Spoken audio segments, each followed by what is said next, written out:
How you play tennis is only a reflection of your thoughts. Your inner beliefs and notions about the game create, govern, and become everything you do on the court. The only way you can make lasting improvements is to focus on new thoughts that will change how you see tennis in your inner world.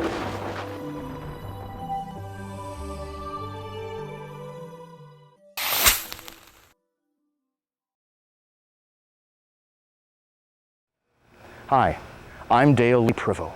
Welcome to New Tennis, the Quantum Edition. Scientists who are doing research in quantum physics have recently discovered evidence of entanglement between the human consciousness and the smallest subatomic quantum units that form the physical world. That's why it's now believed more than ever that thoughts happening within us will create what's happening outside of us. Great religious leaders have known this for a long time. As you think, so will you be was written in the Old Testament over 2,000 years ago. Notice it doesn't say, as you be, so will you think. When we apply this concept to tennis, it doesn't mean that you're an intermediate player or an advanced player, so therefore you think like one. It means that you're an intermediate player or an advanced player because you think like one. And once you get it, you'll realize that it pertains to everything you do. Whatever you're able to focus your thoughts on is what you attract into your life. Your thoughts are so powerful that with a simple notion you can literally change the physical world. An example is the placebo effect. If someone takes a sugar pill and they believe it's the latest, most powerful cure for the headache, their body can spontaneously create the correct chemical needed to stop that pain.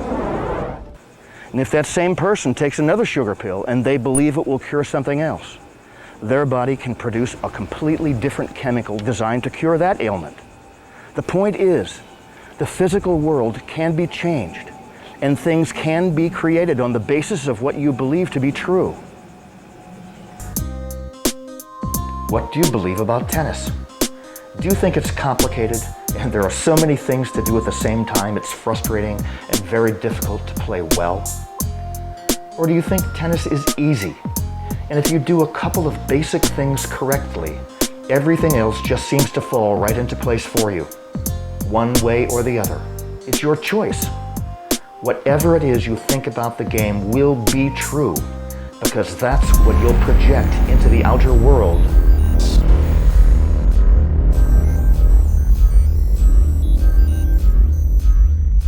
Most people who become great tennis players have a favorite player they idolize right from the start.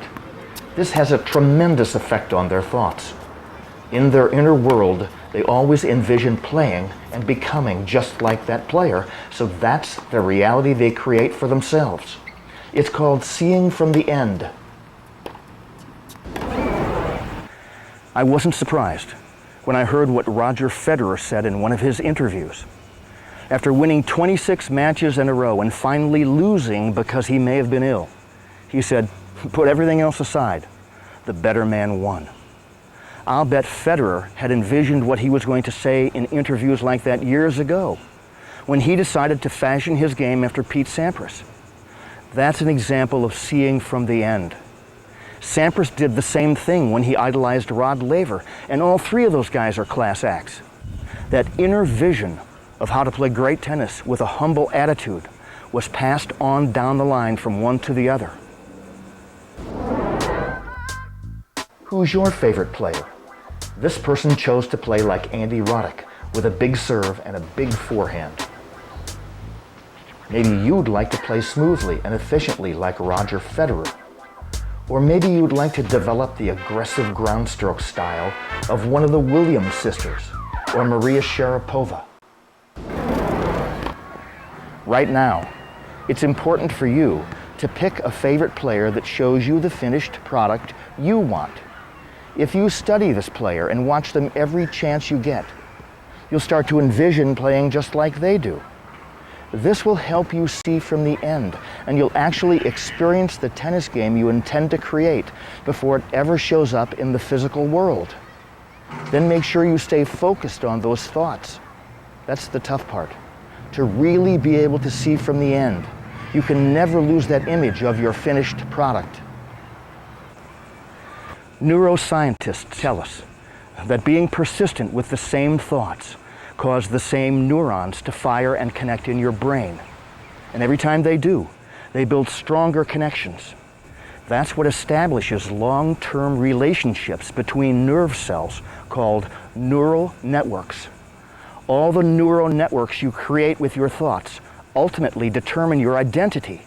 So keep your thoughts focused on what you intend to create. This will develop a strong tennis identity that will give you the power to affect the outer world in a very substantial and consistent way.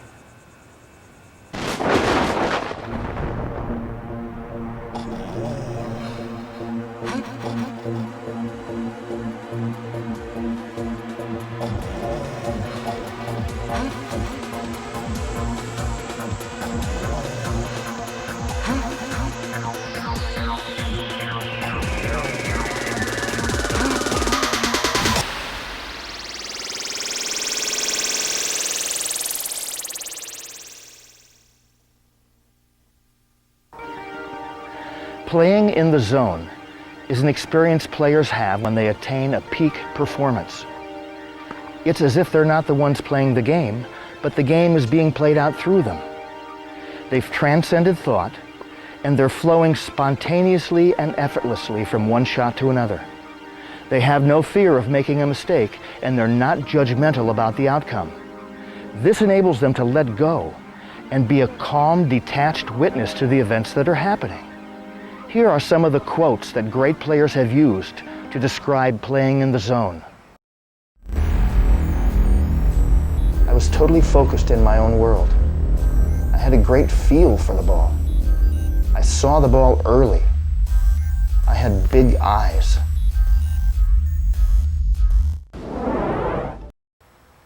In a great player's inner world, they are totally absorbed in picturing success. You have glimpses of playing in the zone almost every time you play tennis. Think about what happens when you hit your favorite shot. By simply selecting that shot, you create an instant picture in your mind of exactly what you're going to do in the future. It's called a future memory. Then you spontaneously prepare the racket a special way, get in perfect position and swing just like you pictured it. As the ball leaves your racket, you already knew how it would feel, and then you simply witness the results you already knew would happen. When hitting your favorite shot, you have no fear of making a mistake. As a matter of fact, this shot gives you so much joy, you'd hit it regardless of the outcome. All those things I just described occurred by simply selecting your favorite shot. It's that initial shot selection that gives birth to your future memory of success. It's shot selection that enables you to actually pre-feel your shot before you hit it. So it's shot selection that's the source of playing in the zone. Just think how well you could play if you could view all your different skills as being one of your favorite shots. Then whenever you selected the shot you were going to use, it would always trigger that future memory of success. From that point on, everything else that's intended to happen would unfold for you, and you'd automatically do the rest. When you become so focused on that future memory of success that you lose track of yourself, lose track of your ego, and lose track of time, that's when magical things will happen for you on the court. That's when you are truly in control of the physical world around you, and you become a reality-creating machine.